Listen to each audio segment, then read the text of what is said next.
ukagenda hanze ugacutuka igihugu cyawe bazoza ryari bataje idolari nizo kwinjira bakaguma hanze wenje utakula marohe marohe tunje natoka kamina uburobe gusa nibwo buvuye bunga wa mindi natoka gata inje ndaheza giye biganza byanyu amen prophet alikuwa anavuga ndaheza giye biganza byanyu nabariki maisha yenu naho nosiga mu bwiza bariko bararasa ngacashika hanze ngo Burundi beze gute hata kama niache bwiza unapiga masase bana nafika nje unaweza Burundi niaje gute turi mu mahoro ibi niko naona kwenye magazeti mubeshi na Trump baramubeshi ni uongo na Trump wamemdanganyishia wako na wivu yuko mwoza mugatunga eti mkuje mtajirike turafisi bi tuko na vitu turafise Tanganyika tuko na Tanganyika hatujamaliza ku exploit uvuga neza igihugu unasema vizuri nchi yako nawe televiziyo zanyu ziravuga neza igihugu cyanyu suko Belgique ariba baraziba inogo New York ariba baraziba inogo ariko nazo bazokwerekana ariko mwebwe muca mu ifoto za kuza mutakura ndashima Imana ko bariko barayikora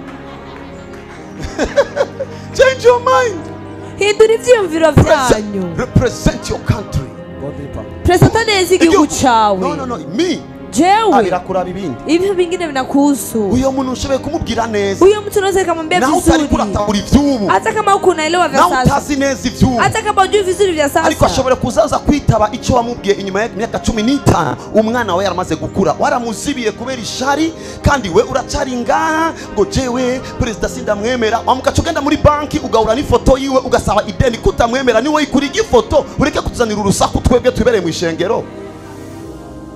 Whatever a man can do, Imana ni ishira y'abantu baganza. Mungu ndiye anaweka wanaotawala. Kuko ama discipline yiwe God Imana. Now you see, mnaniangalia na bisira. Ubure mu ndabanyisha. Deja tuko 2025. Turi muri 2025. Kuna watu hapa mko na karte 4. Hari abantu ngavuse karte 4. Za migambo yote. Zimigambwe yose. Be serious. Tubiache hivyo na master. Ivyo tubireke. Father, I come back in my message. Data ndagarutse mu butumwa bwanje. Vuga cyane ubuzima bwanje burahindutse. Sema sana maisha yangu yanabadilika. I tell you. Ndababwiye. Tugizo kugera hano. Unapaswa kufika mahali. Wewe ukaba umuntu w'Imana muri kino gihugu. Kuwa mtu wa Mungu mwa inchi. Hapana umuntu ukatishwa na Facebook. Hapana mtu nakatishwa na Facebook. Nikindi kinyamakuru. Na kingine gazeti. Rino joro. Uyu siku. Biraza gusha. Bitaungua. Weje kugira ivyizigiro vy'ivya. Unamaliza kuwa na matumaini ya shida. Abandi twashize ukuguru. Wengine tuliweka mguu kwa wengine hivi. Kapune bala. Unajua inchi iko maskini mugezi muzokwigera uhinduka uri kuravuga ko igihugu gikenye uzohinduka iyo wabonye kukenye uzorondera solution yawe kuko nuri capable kurondera solution ya kino gihugu tangura kubona ko wari ukenye kuko uyu mwanya uvuze ko igihugu gikenye nyabugete baraduga igorofa no ngaha mukinama ko baraduza igorofa meza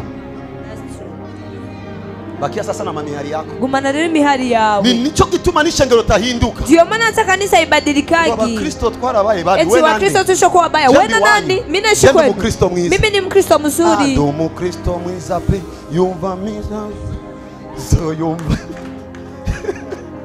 shiri biganza hejuru yo munezero nizo kwigera ukuva weka mikono juu ya furaha itakutoka gaeko that's a big problem we have ikibazo cyo kinidufisi kugira ngo histoire yawe ihinduke ili historia yako ibadilike ni hano ni hapa sio maombi sama sengesho nakwambia sio maombi ni ndabikubwiye sama sengesho ni ngaha Mungu anambia Mungu situation siitaki uvyuko kabwira Imana ati no situation nayo ngomba I know ndazi ataniua iragisha kwimaniza kukuniga uko namutumani ko nataka kunyonga umuvyeyi wawe muri muziko ibintu kanake bambya do this muriko njo kama vitu vile mwana ukora ibi navyo naho sibielewe give me grace to understand these things ngirira ubuntu bwo gutahura bino Gideon avuga ngo banza kwanza ugire guca na guca Gideon anasema fanya kwanza hivi na hivi ariko wewe unajifinya mushida ucha wifyona mu bibazo bazimana nataka nijue situation ngomba kumenya no prophet ashaniombe umuvugisho rasengeye ibintu byaravuze ikibazo none gihagaze jewe sinahura nandi formula nafanya maombi nielewe senga masengesho gya ntahuri ayo masengesho yase ayo mambo nazaka yaomba ngoreka kushavuza Imana shasi oncle wao acha kusigisha Mungu sio onko wako ni kweli sio onko wako ni baba yako ndavuze ko ubuzima bwawe burahindutse ninasema maisha yako yanabadilika